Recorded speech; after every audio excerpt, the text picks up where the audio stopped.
Acqua Rossa Mogliano, tra stupore e sconcerto, sta assumendo sempre più i contorni del mistero quanto in queste ore si sta verificando lungo i laghetti artificiali che raccolgono le acque di fossa nella zona che dal Terraglio porta verso Campocroce dopo il sottopasso.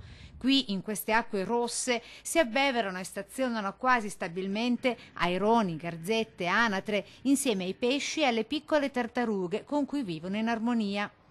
Acqua rossa che genera molta preoccupazione tra i residenti, al punto che con le tantissime segnalazioni giunte alla nostra redazione ne sono arrivate altrettante pure in comune. Nel pomeriggio, con gli agenti della Polizia Municipale, presenti anche i tecnici del Consorzio delle Acque Risorgive e di ARPAV, che hanno prelevato un campione per esaminarlo.